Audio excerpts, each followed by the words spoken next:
Então seja bem-vindo ao Think Tank desta semana. O Think Tank, como sabem, é um programa aqui do canal A Cor do Dinheiro, onde nós fazemos análise semanal da economia e da política. Também sabe que, semanalmente comigo, estão o Joaquim Aguiar à minha esquerda e o Jorge Marrão também à minha esquerda. Ora, antes de irmos ao programa de hoje, deixe-me só recordar que este canal tem uma parceria com a Prozis e este programa ainda tem ajuda à produção do grupo Senda e Zalidade.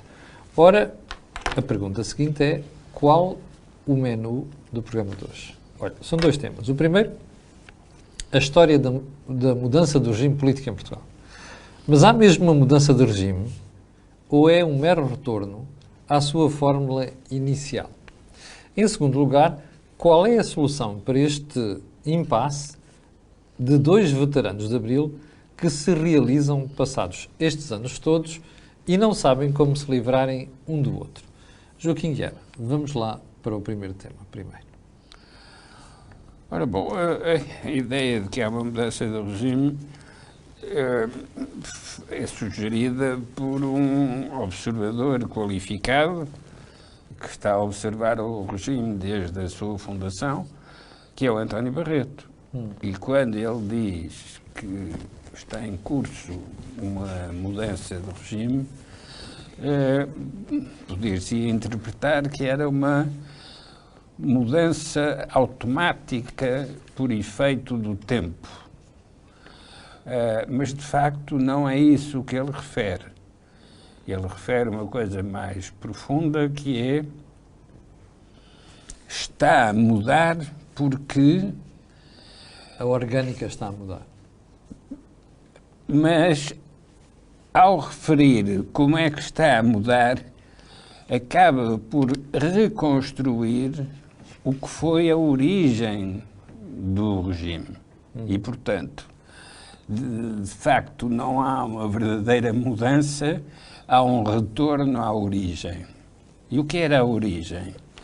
A origem era uma tensão institucional entre o Presidente e o Primeiro-Ministro. Tensão essa que procurava responder a um impasse que caracterizou a Primeira República. Na Primeira República, o Presidente era eleito por um colégio eleitoral. O que na prática significava era nomeado por um entendimento de partidos. Isto dava uma circularidade, isto é, quando havia uma crise de governo por haver uma crise de partidos, o regime não podia regenerar-se, isto é, o regime não podia criar novas soluções, porque estava tudo metido nessa circularidade que era o colégio eleitoral que elegia o Presidente e o Presidente que tinha a sua legitimidade dependente do colégio eleitoral formado pelos partidos. E, portanto, o resultado foi mau do ponto de vista da funcionalidade, mas também mau do ponto de vista das orientações políticas, porque acabou por fazer apelo a um regime autoritário que é o que se segue a esse tipo de crise. Ora, quando se começa a pensar o que é que vai ser o quadro institucional depois de 25 de Abril, um dos temas mais, não direi mais importantes do ponto de vista da comunicação, porque não teve um grande relevo, mas um tema mais importante do ponto de vista do funcionamento das instituições. Joaquim, só um pormenor. Não teve importância para a opinião pública porque as pessoas não percebiam nada do assunto, mas quem estava a fazer a Constituição, que era o professor Jorge Miranda e mais uns quantos, conheciam muito bem o direito constitucional português. E, portanto, o que queriam era evitar aquele pântano que se tinha gerado na Primeira República. Exato. Mas atenção, queriam evitar, mas tinham saudades de um aspecto da Primeira República, que era a subordinação do Presidente a um entendimento partidário. E, portanto, quando se trata de decidir sobre como é que seria organizada a eleição do Presidente, há um confronto entre os que consideravam que devia ser por colégio eleitoral, e não é surpreendente que a maioria dos socialistas queria que fosse por colégio eleitoral, porque era a maneira de, como se dizia na altura, prender o passarinho na gaiola. O passarinho eram os candidatos presidenciais e, designadamente, os generalianos. E era o primeiro-ministro da altura, Pinheiro de Azevedo, que, quando os partidos chegam a acordo para apoiar o general Yanes, candidato presidencial, o Pinheiro de Azevedo diz: pronto, já puseram um passarinho na gaiola. Portanto, estes eram os debates da época. Ora, Joaquim, mas nós temos aqui uma formulação, quando saímos do 25 de Abril, nomeadamente em 76, com uma Constituição que é claramente semipresidencialista. Dá poderes ao Parlamento, dá poderes ao Presidente da República, inclusive chega a dizer que o Parlamento responde politicamente perante o Presidente da República, que depois é tirado na revisão constitucional seguinte, mas porquê é que agora estamos a falar em mudança de regime? E porquê é que o Joaquim acha que não é uma mudança de regime, mas é um retorno ao que se passava antigamente? Porque quando se analisa a argumentação do António Barreto, parte das dificuldades atuais de formação de uma alternativa, a resposta que se encontra é a maneira de produzir a alternativa, e foi assim durante toda a primeira parte da vigência da Constituição que ainda hoje existe. O que se verificou foi que a dualidade entre Presidente e Primeiro-Ministro, embora ambos eleitos por eleições diretas, sim, e essa é que é a novidade do ponto de vista do direito constitucional português, que é sufrágio universal e direto para o ser por eleição direta, essa é a questão decisiva, porque a alternativa era por colégio eleitoral, e colégio eleitoral, isso sim, isso é o que dá a circularidade de crise de partidos, sim, e crise de governo, é tudo a mesma coisa. Ora, nós continuamos a ter uma dualidade Presidente-Primeiro-Ministro que volta a ser significativa agora com os dois protagonistas que temos, isto é, António Costa e Marcelo Rebelo de Sousa. Marcelo Rebelo de Sousa sabe tudo aquilo que tem de ser conhecido ou controlado do ponto de vista constitucional. Portanto, percebe perfeitamente o que é a dualidade das legitimidades do Presidente e do Primeiro-Ministro. Mas António Costa também conhece. Só que António Costa, dentro da tradição socialista, tem uma inclinação implícita para uma solução de parlamentarista. Colégio parlamentar. Exatamente. Era mais fácil, quando havia Conselho da Revolução, ter essa solução de colégio parlamentar, porque o próprio Conselho da Revolução faria parte dessa articulação colegial. Joaquim, deixa-me só explicar aos espectadores mais novos que não se lembram destas coisas. O Conselho da Revolução era um órgão que tinha saído da Revolução e que era uma espécie de fiscalizador do regime. Inclusive, arvorava-se o direito de fiscalizar a execução da Constituição da República, portanto, para as pessoas perceberem. Mas porquê é que Joaquim diz que com o Conselho da Revolução era mais fácil? Porque estavam integradas as diversas forças que tinham influência na política e, portanto, fazer disso um colégio de opinião era mais fácil com a existência do Conselho da Revolução do que sem o Conselho da Revolução, porque sem o Conselho da Revolução só há os partidos. Mas isso significa a repetição daquilo que são as lógicas parlamentares. Joaquim, mas que sentido é que fazia então ter um órgão, que era um órgão ainda para juntavam militares, e pessoas que não percebiam nada daquilo que era a Constituição da República e que não tinham noção nenhuma de direito de estar a fiscalizar a execução de uma Constituição? Mas tinha uma legitimidade que se podia contrapor à legitimidade do membro do governo, e em especial do Primeiro-Ministro, e à legitimidade do Presidente da República, também ele eleito por sufrágio direto e universal. Mas era uma legitimidade revolucionária, não emanava do povo, do Presidente da República emana do povo e do Parlamento também, do Conselho da Revolução não. Era uma legitimação revolucionária. Mas essa legitimação revolucionária estava contida, e este era, digamos, o segredo dos equilíbrios constitucionais, estava contida nesse dispositivo das instituições constitucionais. Já percebi, já volto a si. Jorge. Portanto, não era um revolucionário, já estava integrado no sistema. Jorge, qual é o teu take sobre esta parte? Estamos perante uma mudança de regime ou é um regresso ao regime, como diz Joaquim?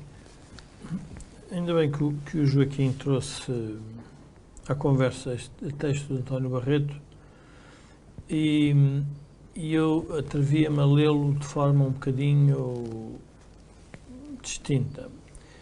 Eu julgo que há uma espécie de aspiração de António Barreto que o regime mude.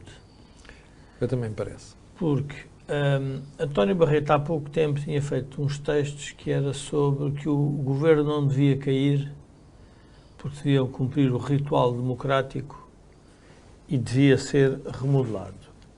E eu julgo que António Barreto pode estar a sofrer da perplexidade que estamos todos a sofrer, que é um impasse criado por esta dupla de mágicos que é António Costa e Marcelo Rebelo de Sousa. Portanto, o texto dele é um texto como que a dizer é muito provável que o regime tenha que vir a mudar, até pode ser por aqui, porque pelo outro lado, e aí ouvindo o Joaquim percebo que ele tem dificuldade em renegar a sua própria herança, porque ele participou nessa Aliás, construção democrática. Ele foi um participante ativo dessa fase. Mas não está a ter, provavelmente, a coragem de vir dizer que se calhar há qualquer coisa dentro da Constituição que teria que mudar para que tudo isto, porque senão passa a ser o Primeiro-Ministro e o Presidente da República a definirem os seus próprios poderes e a interpretá-los como entenderem, portanto nós vamos oscilando de acordo com essa interpretação. Portanto, eu julgo que há aqui e que é legítima a preocupação do António Barreto, porque há uma preocupação que todos nós temos, que é como é que nós saímos disto. Como é que saímos do impasse? Saímos do impasse porque não é um impasse do ponto de vista da democracia, é um impasse da governação dentro do regime democrático. Ou seja, as instituições democráticas, ao que parece, funcionam todas, umas melhores, outras piores, mas há uma sensação que agora vai ser como protagonista o próprio Presidente da República, que ele próprio se arvora ao direito de vir comentar legislação que foi preparada ou está em preparação e que não tem nada a ver com temas de constitucionalidade. Portanto, há uma espécie de uma... Ou seja, não é a forma, é a substância, que é aquilo que António Barreto está a dizer. O Presidente está a comentar a substância e não apenas a forma. E aí deveria-nos levar também a uma outra reflexão, é porque é que os deputados perderam liberdade e porque é que os partidos, dentro dos partidos, há menos liberdade que havia no tempo em que Joaquim e que nós éramos mais novos participavam. Sim, em que os deputados se revoltavam dentro das bancadas. Havia mais atividade, havia mais dissidência. Havia dissidências, havia uns que mandavam de bancada, outros que não seguiam... Tornavam-se deputados independentes. Que não seguiam a disciplina partidária. Hoje nada disso existe. Hoje o que há é uma espécie de um carreirismo na política para se chegar a deputado e, portanto, tudo isso depois paga-se na falta de independência. Mas deixa-me fazer um parênteses, porque fica-me a parecer, pelas tuas palavras, e eu acho que o Joaquim também uma vez já deu a entender isto, a menos que eu esteja enganado, que vocês acham que o Presidente não se deve pronunciar sobre o mérito das matérias, apenas sobre a forma. Estilo, bom, esta lei é conforme à Constituição ou não? Se eu acho que não é, mando para o Tribunal Constitucional. Mas o que ele, portanto, está a fazer já não é só isto, está a fazer uma análise daquilo que é a própria mecânica da própria lei, do ponto de vista de conteúdo. Tornou-se bem claro agora na última lei da habitação. Vocês acham que o Presidente não deve fazer isto? Não, pelo contrário, nós achamos que o confronto institucional saudável Exatamente. de escrutínio é aceitável dentro do jogo da democracia. Sim. O problema que se põe é que os instrumentos depois que o Presidente tem para fazer esse confronto são muito limitados dentro da Constituição e, portanto, são basicamente bombas atómicas, bombas nucleares, mas a tal magistratura de influência está a ser interpretada de forma diferente. Mas esse é que é o ponto, Jorge. Tu não achas que este Presidente deu cabo da ideia de magistratura de influência? Não. Eu acho que este Presidente... Eu tenho estado a pensar sobre isto porque eu defendi na altura e mantenho essa defesa que todos nós devíamos unir neste momento à roda do Presidente. É o nosso grande escape para uma maioria absoluta que se tornou ineficaz. Portanto, o Presidente, ele próprio, tem que começar a interpretar o que é que as pessoas estão a pensar desta maioria absoluta. Há uns que pensam, há outros que pensam e não dizem, e há os que dizem e nem pensam. Está de tudo. Também há. Mas eu acho que ele é realmente o foco da nossa atenção. O problema é que provavelmente grande parte das pessoas que votaram no professor Marcelo não acreditam que ele tenha essa capacidade confrontacional levada ao limite. O artigo de António Barreto, quando diz que o Governo não se deve demitir, é uma espécie de aviso ao Presidente, com algum sentido, que cuidado porque isto já está muito tenso.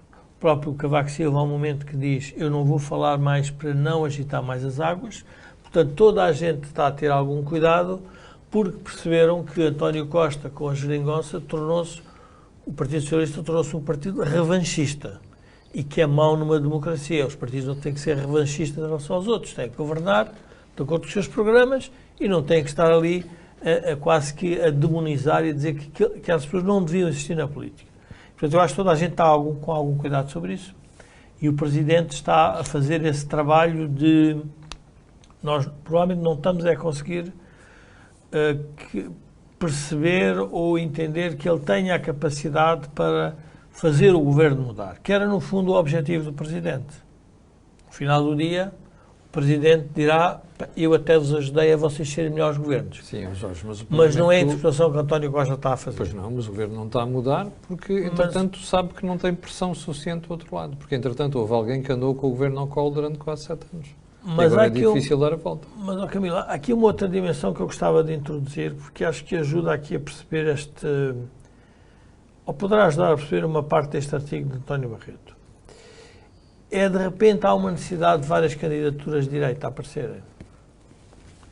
E a pergunta que eu faço é, a uma tão larga distância, porquê é que nós temos que estar a discutir isso? Estás a pensar naquilo que foi a declaração do Dr. Marcos Mendes esta semana? Não, e que apareceu, que é depois de Pedro Santana Lopes, mas o Pedro já tinha Gouveia Melo, depois agora os debates que já estão nas redes sociais, e hoje de manhã vinha no carro e vinha a ouvir na Rádio Observador, e a pergunta que eu fiz é, porquê é que se está a discutir isto agora? E eu julgo que se está a discutir isto porque a direita, com o Marcelo, ficou, que é estranho, sendo um presidente de direita, parece que ficou órfão. Então o que é que está a acontecer? Está-me a parecer que a direita está-se a apresentar dizendo, olha, este é o presidente com que nós vamos ter que viver, mas se calhar não é o presidente certo para estes momentos. E, portanto, tem que começar, e é esta insatisfação à direita, sobre o PS, é óbvio, porque têm visões contrárias sobre a governação que deve existir em Portugal. Mas sobre o presidente já não é o mesmo. É um presidente que vem, diria, das filas da direita. Da filiação da direita. Portanto, nós estamos a assistir a um momento muito crítico em termos da Constituição portuguesa. Temos uma maioria absoluta, temos que manter o regime, o Presidente foi incapaz de demitir um ministro, incapaz. numa luta que teve com o Primeiro-Ministro, e sobre uma matéria em que o partido da oposição se oferece para fazer aquilo, e é interessante que os dirigentes do PSD atuais se lembrassem que foi o que Rui Rio tentou fazer no início, que era oferecer-se ao PS para as reformas estruturais. E agora Montenegro a aparecer para a habitação e o PS a dizer que não. E aí demonstra o caráter de António Costa relativamente ao PSD, e que eu acho que isto é uma boa lição para todos os sociais-democratas, que mandam sempre preocupados quem é que é o líder e para perceberem de quem está do outro lado como funciona. Fez com o Rui Rio e agora faz com o Montenegro e fará com qualquer outro. Porque o PS colocou-se numa tal posição anti-PST, anti-revanchista, que é perigoso no nosso regime democrático, que é frágil e é recente. Porque não se está a governar ao centro. Porque as franjas estão a crescer, as franjas crescem, as populações estão mais alienadas da política, há uma maior crispação na sociedade, e os partidos do centro deviam parar e dizer, se calhar é melhor a gente, em algumas matérias, começar a entender-se, porque senão estamos a arranjar aí que eu queria chegar. Matéria para nos queimarmos no futuro. Se tu tens uma votação esmagadora no PSD e no PS, são estes que a sociedade está a dar uma indicação clara em relação ao que quer que façam. E isso é a minha teoria, que é os partidos começaram a ser dominados pelas claques partidárias e não pelos simpatizantes. Então como é que se faz a mudança do regime? Pronto. Aí vem António Barreto. António Barreto quase que dá uma espécie de uma pista, por isso eu vi o artigo mais como uma aspiração. Qual é ela, em tua opinião? A pista é que o Presidente continue nesta linha de fazer este escrutínio, que até vai aos tais comentários sobre os decretos. Portanto, já não é a constitucionalidade sucessiva ou preventiva, nada disso. Jorge, até agora não tem funcionado. Não, mas Camilo, é nisso que ele aposta, que é o regime vai mudar, porque o Primeiro-Ministro, os próximos Primeiros-Ministros, podem-se vir a ser confrontados com presidentes que vão ser eleitos com sufrágio, porque uma coisa, o Presidente foi eleito com uma interpretação da Constituição, mas a prática dele agora está a ser um bocadinho diferente. Exatamente. Já não é a mesma, que eu saiba, quer dizer, recordo-me o que é que o Marcelo disse no início e agora o que está a fazer já é um bocadinho diferente. Portanto, eu acho que é um momento único que nós devíamos parar e ponderar, porque é uma nova linha política na presidência, uma nova linha de interpretação da política na presidência, que obviamente vai condicionar os próximos primeiros-ministros. Joaquim, também acha que este caminho que o Presidente está a seguir, que é fazer comentários sobre o conteúdo dos diplomas, apontar orientações, dizer não há consenso entre partidos e devia haver, isto não vai resolver nada, isto é a solução, é a via que o Presidente deve seguir? Camilo, é mais complicado do que isso, porque as escolhas não são entre A e B. Preto e branco, sim.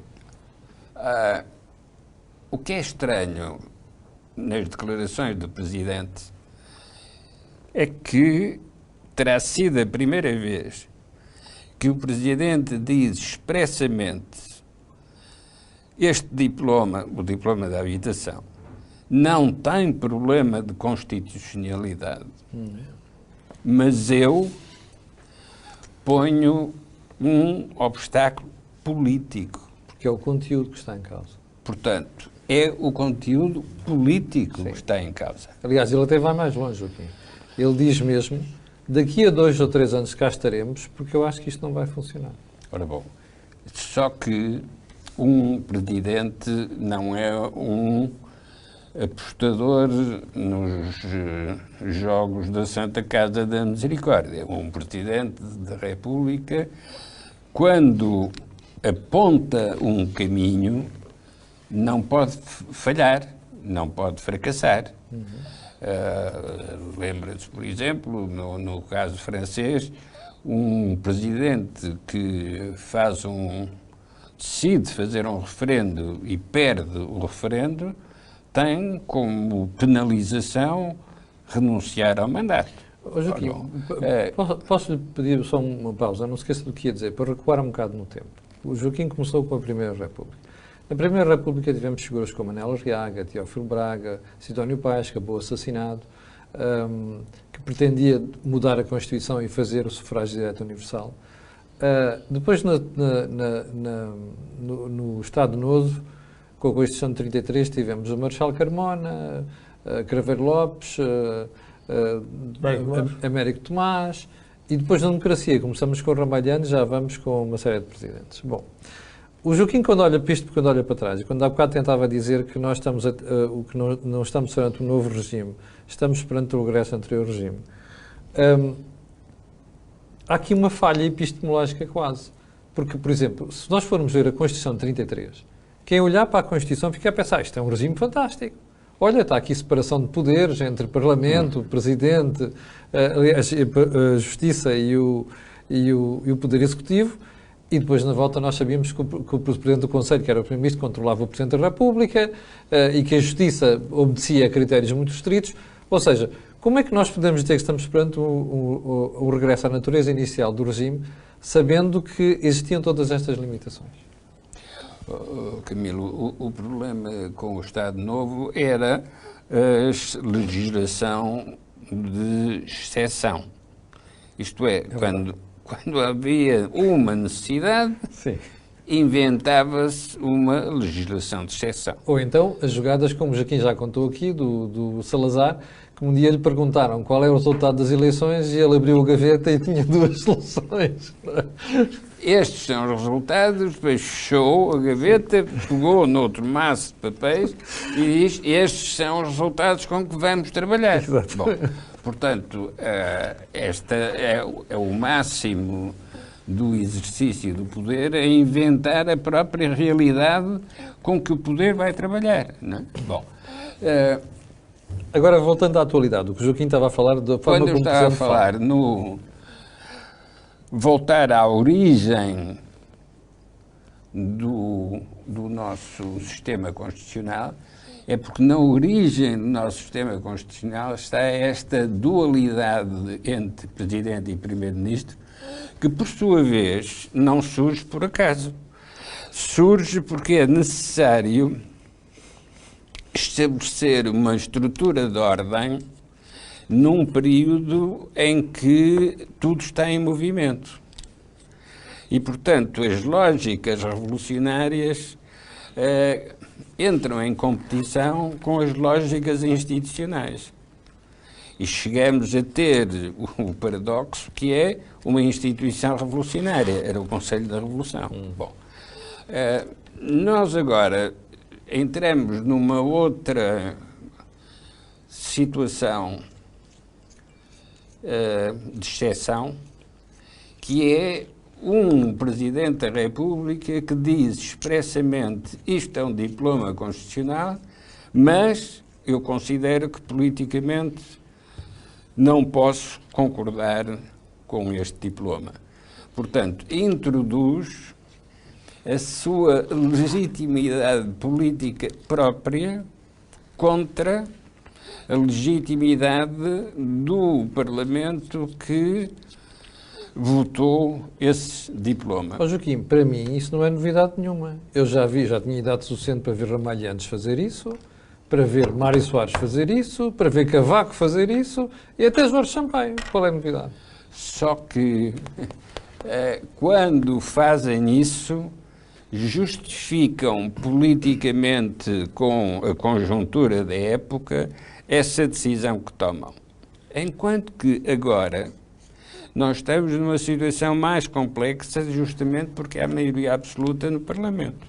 Mas também já tivemos maiorias absolutas no passado e tivemos um Presidente da República muito chato com o Governo, chamava-se Mário Soares. Sim, mas atenção, o Mário Soares, em confronto com a maioria absoluta de Cavaco Silva, tinha uma limitação que lhe era própria. Não conseguia debater com Cavaco Silva as tecnicalidades das decisões. Não sabia. Não as conhecia. Mas essa era a sua limitação e era a superioridade de Cavaco Silva. É verdade. Que da administração pública sabia muito mais do que Mário Soares. Sim. E isso não só limitava Mário Soares, como, por sua vez, estimulava Cavaco Silva, que chamava Mário Soares para a disputa em público das questões técnicas para rapidamente anular a capacidade da oposição. E até dizia, deixem-nos trabalhar. Não é? Exatamente. Mas agora qual é a diferença? Acha que António Costa e Marcelo estão no mesmo plano a esse nível? Ao contrário do que estava Cavaco e Mário Soares? Não há uma diferenciação tão forte como existia entre Mário Soares e Cavaco Silva, mas também por isso é que agora os confrontos são disputados retirando a questão constitucional. Porque o próprio Presidente diz, não, este diploma é constitucional. Isto é, eu nem vou mandar para o Tribunal Constitucional. Podia mandar e com isso mostrava na mesma a sua rejeição, mas depois o Tribunal Constitucional declarava que era diploma constitucional. E então ninguém perdia a face. Nem o Primeiro-Ministro perdia a face, porque demorou a promulgar, mas vai acabar por promulgar, nem o Primeiro-Ministro perdia a face, porque ia ser aprovado aquele diploma. Então disputava-se o quê? O futuro. Isto é, agora vamos lá ver, uns meses depois, o que é que aconteceu. E, portanto, era projetar para o futuro a decisão de uma questão do presente. E isso chega para dizer que nós estamos perante uma mudança de regime? Não, eu acho que não estamos perante uma mudança de regime, a não ser num sentido. O regime tinha alterado os seus equilíbrios entre as duas instituições, Primeiro-Ministro e Presidente da República, com benefício, ou melhor, com vantagem para o Primeiro-Ministro. Porque os presidentes foram saindo de cena para deixar o Primeiro-Ministro a ser examinado Parlamentarização do regime. Pela opinião pública. Como era, aliás, de esperar que acontecesse à medida que o próprio regime político amadurecia. Só que aconteceu o inesperado, e o inesperado foi uma maioria absoluta que é ineficaz. E uma maioria absoluta que é ineficaz volta-se não só para o partido que tem a maioria absoluta, porque afinal tem a maioria absoluta e não consegue fazer nada, mas volta-se também contra o próprio equilíbrio institucional, porque é o Presidente da República obrigado a vir denunciar essa paralisia e essa estagnação. Ou seja, se não há tensão institucional, se não há conflitualidade, então Presidente e Primeiro-Ministro são igualmente responsáveis pela paralisia do país. E é essa a situação que torna a democracia pluralista muito semelhante a um regime autoritário fracassado. Isto é, não há variedade no centro político e também não há eficiência. Sim, Jorge, este regime fracassado, que é ineficaz, apesar da maioria absoluta, é para manter, como diz o António Barreto, faz sentido deixar ir até ao fim da legislatura? Ou nós devíamos atalhar isto, porque isto vai afundando o país? Eu julgo que o regime pode ser interpretado como fracassado aos nossos olhos. Aos olhos de grande parte dos eleitores, o regime não fracassou. Por isso é que eles lá estão. Por isso é que eles lá estão. O que está a acontecer em Portugal é uma espécie de uma eu já referi isso uma vez aqui no Think Tank, acho que é uma espécie de um provincianismo cosmopolita, ou seja, o país fechou-se, havia o nacionalismo e a moeda forte de Salazar e o ouro no Banco de Portugal, e a moeda forte, o ouro e a nossa neutralidade no mundo. Portanto, nós, no fundo, éramos um oásis no mundo que estava numa turbulência enorme e vivia-se uma paz, a paz salazarista, o que é que era? Era uma tranquilidade na vida das pessoas, os que eram pobres mantinham-se pobres dentro daquele regime da pobreza, os que eram classe média, os que eram classe mais rica mantinha-se classe rica, e a sociedade vivia harmoniosamente, não fosse a guerra colonial criar uma tensão dentro das famílias. E o que está a acontecer em Portugal, na minha opinião, é uma coisa similar, em que há uma espécie de uma grande parte, larga maioria da população, que está bem com o que tem. E como não aspira a mais, está fechada sobre si mesmo e, portanto, não quer ver a mudança. Eu tive a oportunidade agora, estas semanas, de viajar pelo país. Estive na Beira Alta, na Beira Baixa, Trás-os-Montes, Minho, Beira Litoral, e deu-me para perceber uma coisa que ainda não tinha percebido. Quão disparo o país está a ficar, quão dual, mas uma certa tranquilidade das pessoas com a vida pobre que eu vi ali e com pouca aspiração. Porque a rede social hoje em dia dá esse conforto às pessoas. Dá esse conforto mínimo. Uma população envelhecida, o que quer é, portanto, ter dinheiro para ir tomar um pequeno almoço ao café e poder almoçar, jantar fora, umas férias. O seu carrito. Ou seja, as pessoas estão basicamente resignadas e, portanto, a política também reflete isso. Mas voltando à questão do Presidente da República, eu julgo que os portugueses, em relação ao Presidente da República, têm tido sempre o cuidado de não pôr lá um pau-mandado do Primeiro-Ministro. Em geral, se começarmos a lembrar de todos os presidentes, Ramalhianos era um bom exemplo, Mário Soares também, Jorge Sampaio também fez... Cavaco Silva também, mas Marcelo parecia o que queria descrispar e foi aquele que ficou mais próximo do pau-mandado. E que foi mais ou menos aceito, quer pela esquerda, quer pela direita. O que é que eu acho que isto vai condicionar, Camilo? Eu acho que isto vai condicionar os próximos presidentes. Porque irreversivelmente afasta um presidente de esquerda que seja pau-mandado do Partido Socialista. Porque ninguém vai querer ter uma maioria absoluta com mais um presidente que basicamente vai ser o Américo Tomás ou o Carmona a dizer que, sim senhora, que o governo está a governar muito bem. Ninguém vai querer isso. Mais notícias para Santos Silva. Hã? O que estás a dizer é que mais notícias para Santos Silva.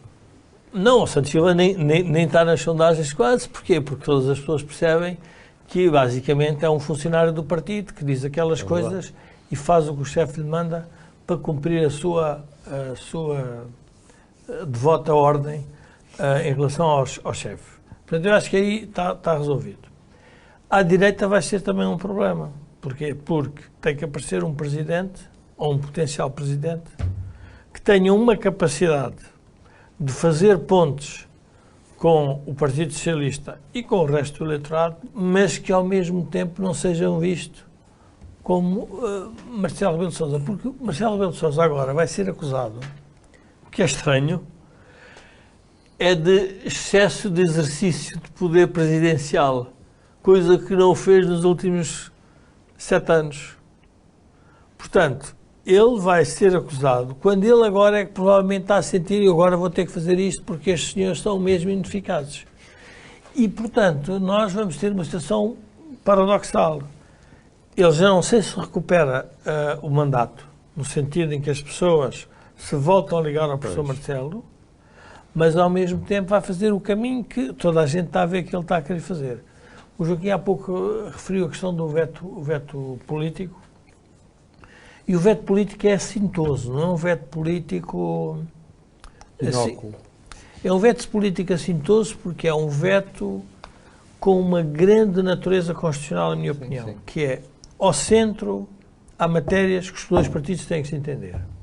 O que ele na prática diz é, meus senhores, explica-me lá uma coisa. A habitação é um problema de todos os portugueses, ou é um problema da esquerda dos portugueses, ou da direita dos portugueses? Não, é um problema de todos. Então, faz favor, entendam-se sobre isto. Qual é a dificuldade? E ninguém está a querer fazer isso dentro do Partido Socialista. Porquê? E aí percebe-se. Porque estão a querer manter, porque aqui tem a ver com a questão da sucessão de António Costa e da relação que vão ter com o Presidente. Quando nós estávamos a preparar o programa, o Joaquim alertou que era o Nobre da Costa que devíamos trazer para... sim, para discussão. E o Joaquim confidenciava-me que o Mário Soares percebeu que se dessem espaço ao Nobre da Costa, acabavam de dar oportunidade ao Presidente para definir como é que se negociava no Parlamento. Sim, para os mais novos, novamente, houve ali uma altura entre a transição do governo do PS e depois a maioria absoluta da AD, em que Ramalhantes exerceu o seu direito de criar governos de iniciativa presidencial. E um dos primeiros ministros que, convidado por Ramalhantes, foi precisamente o engenheiro... Foi de agosto a novembro, não durou pouco tempo. Acho que foi muito pouco tempo. Mas isto para dizer o quê? Que quando o PS liminarmente rejeita ao Presidente, está-se a relembrar do Nobre da Costa. Porque se aceitar que o Presidente pode dizer quais são as leis que devem ser sujeitas a uma espécie de consenso mais generalizado no Parlamento, então por isso também está a transferir o poder para esse Presidente. E, portanto, a reação negativa.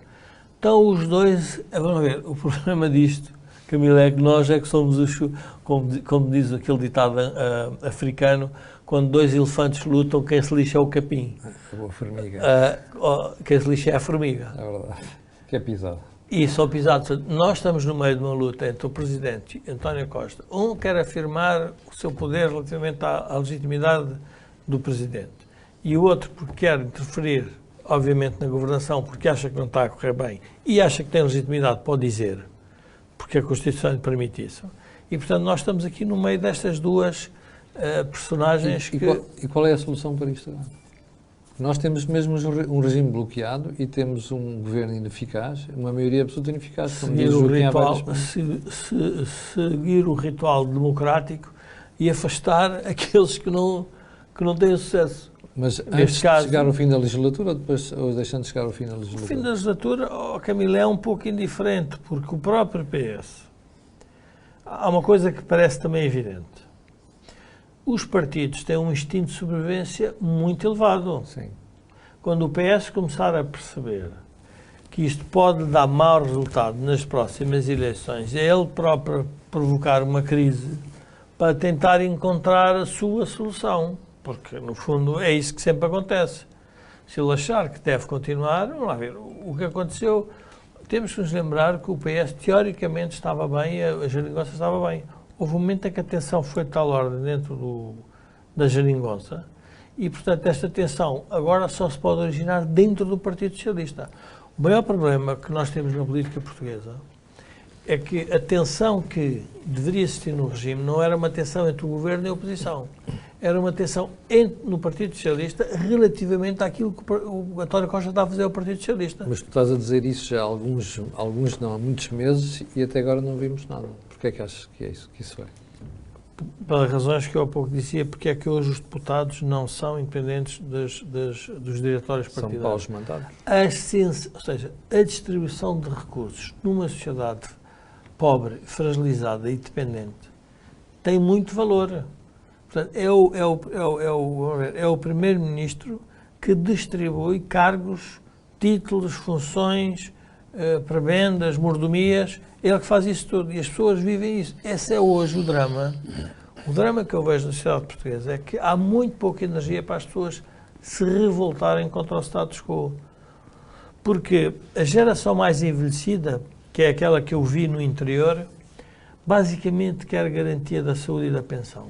Eu acho que se pensar nesse interior, o interior parecia, fiquei com esta percepção. O interior, a única coisa que quero ouvir é que alguém está a pensar neles, mesmo que chegue alguma coisa, desde que chegue alguma coisa, até um semáforo, como dizia um tipo numa tasca no interior deste país, perguntei-lhe qual tinha sido puseram ali um semáforo.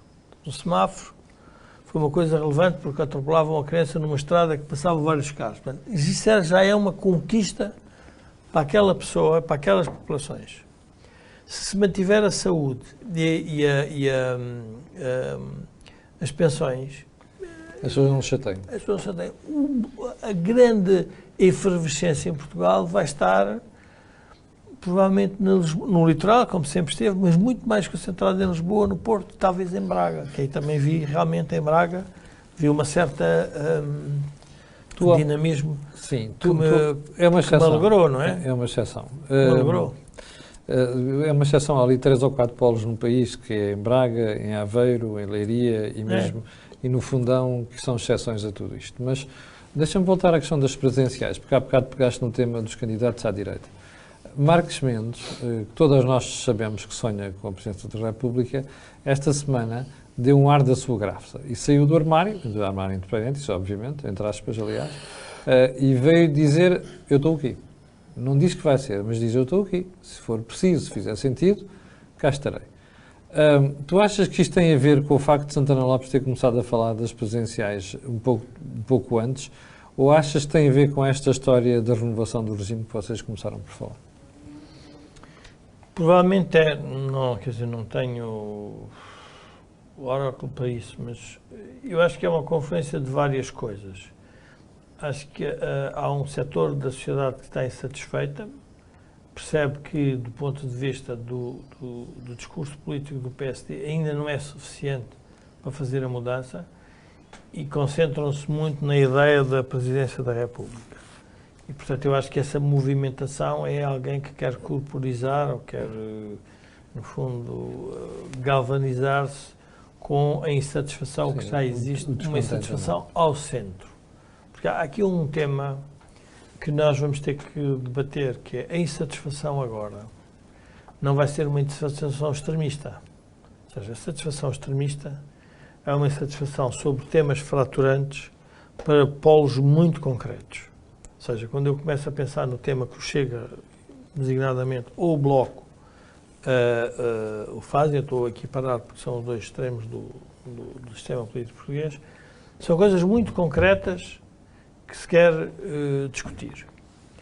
A insatisfação agora vai ser ao centro, porque há uma insatisfação de ineficácia, de não saímos disto, não melhoramos muito isto. Esta história do alojamento para universitários é um bom exemplo disso, não é? Não, quer dizer, começa a ser ao centro, ou seja, as listas de espera, é os médicos que estão insatisfeitos, é as pessoas que estão a ver oportunidades para os seus filhos, é as pessoas que, mais velhas, que dizem, bom, a pensão, sim senhor, é verdade, mas não sabemos como é que isto vai ser. Portanto, as pessoas hoje começam a estar insatisfeitas ao centro e, portanto, tem que haver alguém a corporizar e a capturar esse tema. Eu julgo que, acima de tudo, o avanço dos candidatos à direita é um avanço que também tem uma outra dimensão que vai ter que saltar para cima da mesa e que provavelmente é a grande qualificação da direita, que é o PSD, por uma vez por todas, tem que se entender entre eles. Porque Pedro Passos Coelho, Marques Mendes, Pedro Santana Lopes, Rui Rio, são visões muito diferentes do que seria uma presidência e do que é hoje o Partido Social Democrata. Portanto, isso vai criar outra tensão dentro do Partido Social Democrata. Aliás, Montenegro vai ter um problema se apresentar essa gente toda e se apresentar mais Gouveia e Melo e mais Paulo Portas. E quem esteve em Portugal, e é interessante verificar isto, quem esteve em Portugal sempre problemas com a designação de candidatos foi a esquerda. À direita, mais ou menos, chegavam a um consenso. Foi à esquerda que sempre, a esquerda se dividiu muito mais no candidato presidencial do que a direita. Pela primeira vez podemos assistir a uma coisa um bocadinho diferente. Pode ser à direita que haja uma maior divisão. Joaquim, estas movimentações de semi-presenciáveis ou quase presenciáveis faz suspeitar o quê? É uma relojoaria com vários relógios avariados. Mas estão na relojoaria para ser reparados. A verdade é que 2 vezes por dia dão a hora certa. Quando eu vejo o Marcos Mendes, é disso que me lembro. É um relógio parado, mas 2 vezes por dia dá a hora certa. Se nós só ouvirmos dessas 2 vezes, até pensamos que o relógio está a funcionar. Não está. Ora, à direita, o problema é, para a candidatura presidencial, para que é que serve a candidatura presidencial se não tiver um governo que, de algum modo, realize, concretize aquilo que são as orientações do Presidente. Esse foi um dilema que se colocou várias vezes em Portugal. No caso do General Yanes, chegou a fazer um partido para poder ser o tradutor das orientações do Presidente, mas com o Mário Soares foi a entrada de um ex-primeiro-ministro no Palácio de Belém para ser Presidente. Isto é, a articulação entre a função executiva e a função orientadora foi várias vezes ensaiada no caso da democracia portuguesa. No Estado Novo, essa articulação era feita pelo próprio Presidente do Conselho. E o Presidente do Conselho era simultaneamente Presidente do país. Era Presidente do Conselho e do país. Na situação atual, Portugal continua a ser uma sociedade distributiva do ponto de vista dos interesses económicos, e isto significa que onde no passado estava o Império Colonial, está hoje a União Europeia. Porque para sustentar a sociedade distributiva não chega o que se produz internamente. Joaquim, mas aqui é que eu tenho dúvidas, porque eu acho que das duas uma, ou a rapaziada que lá está não percebeu isso ainda, o que eu acho estranho, porque são pessoas inteligentes, ou então percebeu, mas vai ocultando isto o mais possível com aquela esperança de um dia eu bato com a porta, quem vem a seguir que apaga a luz. Camilo, eu acho que não é exatamente isso. Acho que é um bocado pior. Pior é mal. O Dom Sebastião no nevoeiro. Porque o problema do Dom Sebastião no nevoeiro é que nós não vemos o Dom Sebastião por estar no nevoeiro, mas o Dom Sebastião também não nos vê a nós por estar no nevoeiro. Exatamente. E, portanto, estamos todos às apalpadelas porque ninguém vê ninguém. O Presidente só tem sentido, só tem capacidade efetiva de atuação se tiver um governo que amplifique as suas orientações. Mas, simultaneamente, o governo só pode desenvolver a sua estratégia se tiver um presidente que lhe dê a segurança e a estabilidade. É esta articulação que nós ainda não conseguimos fazer duradouramente nos últimos 48 anos. Mas isso tem sido essencialmente por responsabilidade da esquerda, não é? Porque todos os projetos de mudança de Portugal, eu esta semana escrevi no jornal sobre isto, se nós formos ver, esta falta de consenso do regime, esta falta de acordo do regime, que o Presidente da República falou a propósito da habitação, é uma história que já vem desde o início da Terceira República, não é? Repare, Mário Soares não quis tirar a irreversibilidade das nacionalizações na Constituição em 82, nessa revisão. Tirou 7 anos mais tarde. Nós perdemos 7 anos. E tem sido outros processos. Segurança Social, não há consenso. Só há consenso na Europa, em relação ao euro, mais nada. Não há na Segurança Social, não há na Educação, não há na Saúde, não há... Então coisas tão comezinhas como a habitação, portanto isto não é uma novidade. E daí a pergunta que eu fazia há bocado, como é que a gente reforma o regime? Uma das dificuldades para a reforma do regime é que, para se fazer esse entendimento, alguém teria de deixar desaparecer o seu poder de bloqueio. Isto é, uma vez feito o acordo, Sim. alguém perdeu definitivamente a posição de ter o pé na porta, para evitar que a porta se feche. A partir do momento em que há o entendimento, então a porta fecha-se e o que se passa lá dentro é o efeito do entendimento.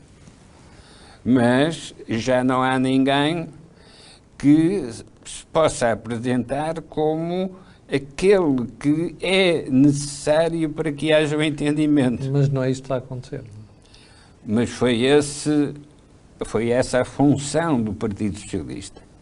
A função do Partido Socialista foi anunciar o acordo e depois dizer, mas só há acordo se eu quiser. Nestes termos, ok. Jorge, nós estamos aproximados do final do programa, mas eu não resisto a fazer esta pergunta também, que é, nós temos mesmo isto bloqueado, apesar de uma maioria absoluta. Não conseguimos, em matéria nenhuma, que o PS se junte com o PSD para propor alteração nos mais variados ramos, na justiça, na educação, na saúde, na segurança social, na habitação. Não há acordo de nada. Então, qual é a solução? Qual é o futuro? Vamos continuar nesta modorra de crescimento baixo que satisfaz as pessoas, como tu dizias há bocadinho? Ou o país tem uma forma de fazer este sobressalto, que eu não sei qual é? Primeiro, eu acho que temos de ter cuidado com o uso da palavra bloqueado, porque bloqueado para nós que temos uma visão de um país que cresceu de forma extraordinária com a Revolução e com a democracia e com a entrada na Europa, todos nós beneficiamos disso. Hoje, se pararmos, enfim, temos um bocadinho de honestidade intelectual, percebemos que isso foi o grande... Mas não diga extraordinária, porque outros países cresceram mais do que nós. Atenção. Não, sim, mas foi extraordinária no sentido de onde vínhamos e onde estamos. Sim, não é? Onde vinha e onde estamos é muito diferente. E, portanto, o bloqueio aparece sempre nas franjas da população. Ou seja, é uma franja da população que faz despertar nos outros a ideia que eles não estão a perceber que estão metidos num problema. Aliás, há um filósofo que dizia a pior coisa que nos pode acontecer é estarmos ao ar livre e não percebemos que estamos prisioneiros. E, portanto, é o que nos está a acontecer. Nós estamos prisioneiros, mas estamos ao ar livre. O que bloqueou a geração anterior, quem desbloqueou o regime anterior foram os capitães de Abril, que eram um conjunto, uma classe profissional, militar, que tinha um conjunto de reivindicações e não queria perder salariais e também tinha também ideias sobre como é que o país podia ser governado, mas era uma classe muito mais uma classe, quer dizer, reduzida, muito estrita. A geração que não gosta do bloqueio emigrou. A geração que vive bem com o bloqueio é envelhecida. E depois há uma geração que é uma geração que está no meio, que está no mercado de trabalho, que é uma geração que vive no dia-a-dia e que nem se chega a perceber, se calhar, de onde está metida. E, portanto, nós estamos numa situação muito especial, que é uma grande parte da população olha para o regime e não o vê bloqueado. São as elites que veem bloqueadas, mas as elites participaram no bloqueio do próprio regime. E, portanto, essa é a grande... Ou seja, estamos na pior situação possível. Estamos na pior situação possível. Ou seja, como sair disto? Através da Europa outra vez. Porque a Europa, por mais voltas que se dê, vai começar a olhar para os diferentes países e vai ter que começar a apontar fragilidades nos diversos países. Mas todos eles conhecem isso na Comissão Europeia e ninguém os faz, Jorge. Desculpa? Todos na Comissão Europeia conhecem as fragilidades de cada país, mas ninguém tem a coragem depois de politicamente lançar os avisos. Camilo, quando se pensar em alargamentos, quando se pensar em redução de transferência de fundos, quando se pensar quem pensar a Europa, é que há aqui um problema que nós não discutimos em Portugal, porque nós estamos, na minha tese do tal provincianismo cosmopolita. o europeu que for mandar na Europa tem que pensar a Europa como um bloco que tem que combater contra os Estados Unidos, contra a China e contra os novos. Está cada vez mais difícil fazer isso. Camilo, mas esse vai ser o debate dentro da Europa. E por isso é que a próxima Comissão Europeia não é uma brincadeira. É uma coisa muito séria. Sim. Porque obriga a Europa toda a repensar-se. É muito interessante falar nisto. Quando António Costa vangloria-se porque nós crescemos mais que a Alemanha, ele está a dizer uma coisa que é verdade, mas que é um pesadelo europeu. Claro. Que o motor da Europa está parado. Está parado. E, portanto, ele tem que ter noção onde é que isso vai. As transferências para o Sul vão ser menores, porque esse motor está a gripar. E, portanto, quando a Alemanha se pensar a ela própria e a França que é preciso mudar a Europa, temos que ir todos atrás. E é nessa altura que eu julgo que nós vamos ter que ajustar alguma daquilo que nós estamos aqui a discutir. Já passámos o tempo que já era destinado, chegámos ao final do programa, discutimos aqui a questão da reforma do regime, vimos aqui as questões presenciais também e chegámos à conclusão que estamos na pior situação possível. Num próximo programa eu espero que consigamos encontrar uma solução para isto. Mas antes de irmos embora, não quero deixar de lembrar que este canal tem uma parceria com a Prozis e que o programa ainda tem ajuda à produção do grupo Sendisalidade. Para o final fica o pedido de sempre. Um botão gosto, um botão partilha nas redes sociais e o botão subscrever o canal. Não é preciso dizer porquê, já sabe, aquilo que houve aqui não houve mais lado nenhum. Eu, o Jorge e o Joaquim voltaremos na próxima terça-feira às 17h30 e eu e você temos encontro marcado amanhã às 8 da manhã. Fique bem, tenha umas grandes férias. Até amanhã às 8. Obrigado.